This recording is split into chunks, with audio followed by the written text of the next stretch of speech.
بسم الله الرحمن الرحیم. امروز ما خواستیم کورل درای 2019 را اینستال کنیم. مثال امی قانونی که ما استفاده میکنیم کورل درا او یعنی کرک شدگی هست. دو اینترنت باید که غیر فعال باشه. مثال ما وای فای دیسکانکت میکنیم و میریم در درایو ها از این طریق. خب اینجا میاییم کورل درای 2019 کورل درای 2019 را اینستال میکنیم. اینجا تانوسی اکسترکت هم نبوده، اکسترکت هیر میکنیم. اینجا پاسوردش میخواه. از هر وبسایتی که ما مثال دانلود کرده باشیم پاسوردش عموما اونمو وبسایت می باشه. مثال اینجا ما از دانلود دانلود کردیم، اونمو را میزنیم. اینجا اکسترکت میشه. اکسترکت به این معنی از زیپ به فولدر عادی میآید. باز اینستال کردنش آسان است. مثال در اینجا دو فولدر هست، نه اینمی دو فولدر موادش در یک فولدر میآید. باز اینستالش هم کمی آسان تر میشه و از طریق از این اینستال نمیشه، چرا که هر دویش در دو جای قلف است. این یک کمی وقت میگیره.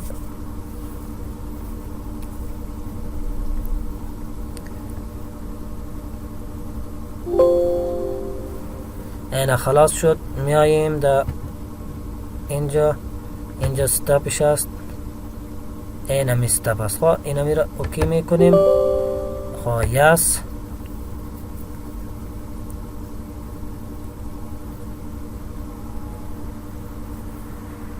اینا هیچ برنامه نیست که اگر ایرا اگری نکنیم قبول نمیکنه. یعنی هر برنامه یا هر چیزی که است اگری را باید که بزنیم.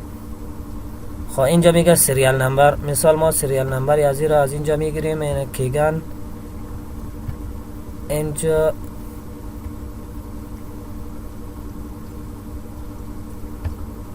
دقیقه است. از اینجا 2019 را انتخاب میکنیم. ایرا کنترل سی یعنی کاپی میکنیم. باز اینجا میاریم و اینجا کنترل وی اینال نکست میزنیم.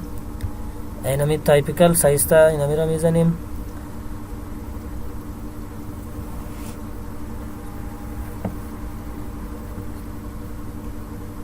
یکی است یک کمی وقت میگیره. ما ایرا پاس کرده میمانیم که هم وقتی ما کم مصرف شود و هم مصارف اینتر.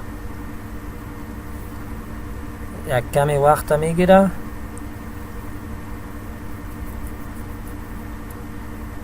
اینا دیگه کم مانده. خب یک چیز دیگه، اکثرا برنامه ها که است بعضی ریکوایرمنت های خود داره. مثال ما میخواییم که ریکوایرمنت هایی که ضرورت است او را ببینیم. مثال ویندوز کی با همراه آر ایرا میزنیم. اینجا یک صفحه رن میآید. در اینجا نوشته میکنیم ms info 32 انتر. اینجا معلومات درباره کامپیوتر ما میگه. مثال کامپیوتر ما که است 64 بیت سیستمش است، هم و 64 بیت اینستال است. ویندوز 10 هست و که چیزم خودش هم کورای 7 سی پی یوش هم چی است 2.4 هست و رمش هم که است 16 جی بی است. اکثر برنامه ها هست بعض چیزا را میخواد. مثال اونمو اگر در او مطابقت نکنه اینستال نمیشه. یکی دیگه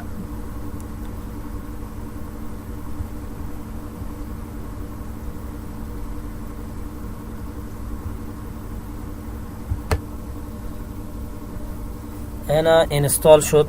اینال اینجا میاییم از ما چیزا میخواه. مثال ما اکانت داریم، اگر نداشته باشین اینجا ایمیل میزنین، اینجا پاسورد، باز اینجا دوباره میزنین و اینا رو اردویش تک مارک کرده کانتینیو میکنین. در اینترنت وصلش میکنین، چرا که در اینترنت یک بار وصل نشوه چیز نمیشه. مثال ببینین اینجا یک بطن دیگه نیست که بگو یک سکیپ نداره، چرا که کانتینیو گفته.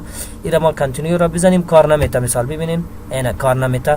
مثال اینجا ما ایمیل خود میزنیم، آی هاف میزنیم، چرا که ما خودیم اکانت داریم. در اینجا ایمیل میزنیم. یک دقیقه ببینین ما ایمیل و پاسورد هر دویش زدیم. مثال اینجا میاییم یک بار در اینترنت وصل میشیم. قلمکار اینا در اینترنت وصل میشه. می باید که یک بار از طریق اینترنت خدا چیز بکنه، یک بار در اینترنت وصل شوه. این حال ما ببینید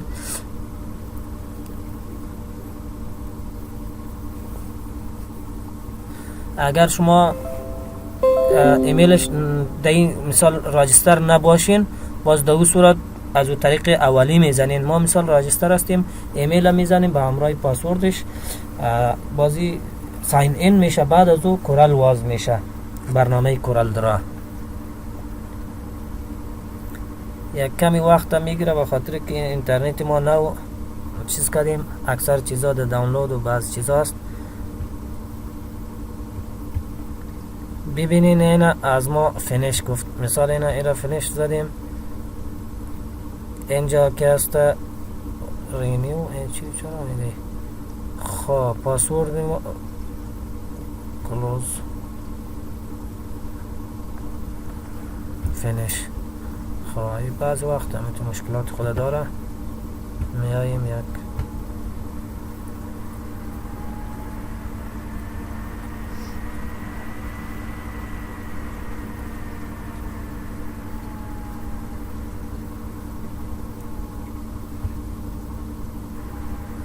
خب اینا برنامه کورل درا فعال شد. مثال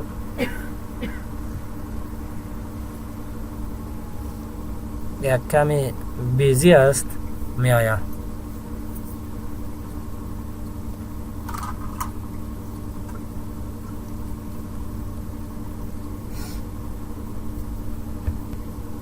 اینا ببینین صفحه باز شد. اینا اوکی. اینا میتونیم ما از اینجا از برنامه کورل درا استفاده بکنیم. پاسورد ما اکسپایر شده بوده به خاطر که اکثر وبسایت ها که هست پاسورد را یک مدت میته، به خاطر همو بود دیگه. انشالله خلاص شد. ای کورل درا هست. این حال ما میتونیم سیف کنیم. مثال اکثر برنامه اگر کار داده باشه از طریق سیفش معلوم میشه. این از سیف است. اینجا ما میتونیم دیره سیف کنیم در هر جایی که خواسته باشیم. دسکتاپ انتر، خلاص سیف شد. اینا خلاص است.